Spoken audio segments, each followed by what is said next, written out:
Oh, good morning everybody. Time check 9:43. Nandito tayo sa loob ni Sir Aris. Siya magpapa-member din sa BBC, no? Oh, Sir Aris, kamusta na ibon mo? Ha? Kailan tayo nakita? Ilang months ago? Ilang ba? Mga 3 months na yata. 3 months na, di mo lalaki na. Oo, marami na, meron ng panlaro. Ah, marami na. Okay, very good, very good. Oh, sige. Oo nga, yan, oh. Ng perch, tama yan, sir. Yan, oh. Pwede ka na maglagay sa gilid, pero pwede rin hindi. Oh, yan. Okay, oh, sige, sir. Ihahayaan ko na kayong sukatan, ha? So, na kay Jonathan tayo ngayon, no? Loft number 2. Susukatan din. Sabi kasi... Oh, third loft natin. Chat ko lang din yan, pre. Maganda ka after 30 minutes. Salamat, sir. Pakilala ka muna. Ano bang ano mo? Pangalan mo? Ako po si Melvin. Melvin Montaño. Oh, si Melvin ang guide natin. So, tayo ngayon ay nasa Nagkarlan. Tayo ngayon ay nasa loft ni... Sir, pakilala ka muna, sir. Ako nga pala si Gary Adonan, din ng Santa Lucia ng Laguna. Okay, sir, kailan ka pa nag-ibon? Simula nung kailan lang, 2022. 2022. Ano, enjoy naman. Oo. Oh, yan, sir, salamat. Ngayon, siya ay magpapamember, no? Sige, sir, iwanan na kita kay Sir Habok. Sisilipin ko lang yung loft mo, ha? Ayan. May sawa dyan, sir. So, ito, ang ganda. Ganda yung loft niya. Yan. So, ito yung pang-apat nating susukatan today. Ganda, may ano pala. Hello, sir. Yan, sir, magandang umaga pa ata. Sir, pakilala ka muna. Ako nga po pala si Leonardo Jr. ng Region Tancha ng Carlan Laguna. Okay. Sir, gaano katagal ka nag-iibon? Pandemic lang po kasi rin. Pandemic ka nagsimula ba? Ay, kasi dahil nga wala tayong ginagawa. Okay. Tuloy-tuloy lang. Okay. Mga ilang ibon mo, sir? Yung mga inilipad mo? Yung panlaro ko lang po dyan, mga 14 lang. 14. Iiwanan ko lang kayo kay Sir Mike at mag-fill up kayo ng form, no? Maraming salamat. Sir, nasaan tayo ngayon? Sa Barangay Tuere, sa Laguna. Sa Laguna. Sir, ano pang pangalan nila? Edwin Pumintil. Okay, Edwin Pumintil. Sir, kailan ka pa nag-start mag-ibon? 2011. Oh, matagal na rin, sir, no? So, ngayon, ito ang iyong 3-story loft, no? Ayan. O yun, sir, maraming salamat at ay kayo ni Sir Habok mag-fill up ng form. Thank you. Oh, good afternoon everybody. Ngayon ay mag-1:30, no? Ito, nasa bagong loft tayo, sir.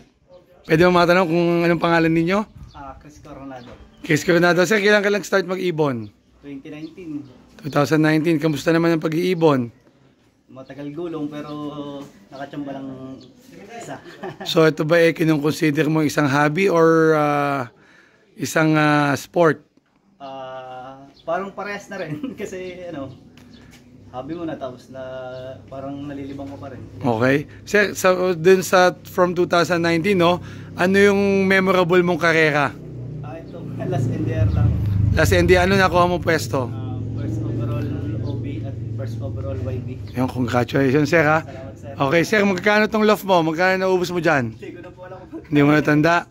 O, sir, maraming salamat ulit. Good luck, ha? At welcome sa bagong club mo. salamat, sir. Alright.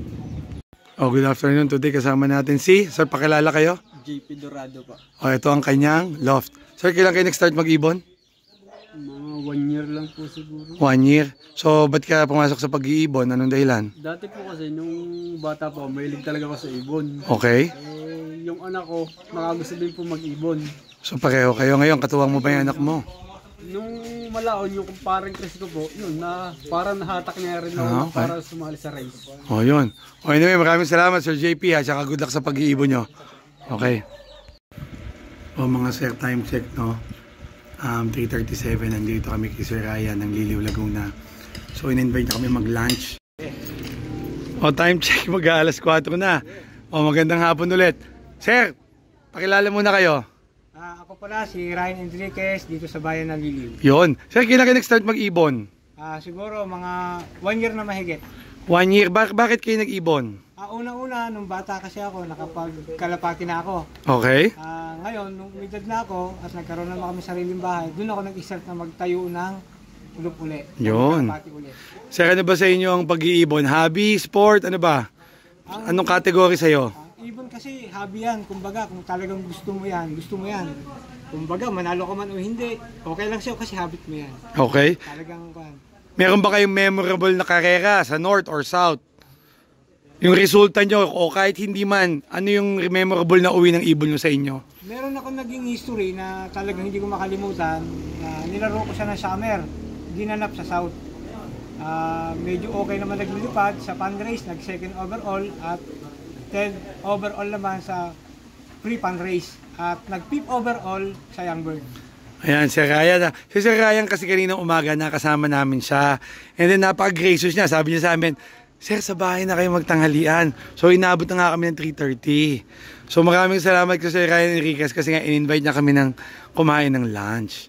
O yun, Sir Ryan, maraming salamat. Tapos good luck sa iyong up and coming races, no? Thank you po. Thank you.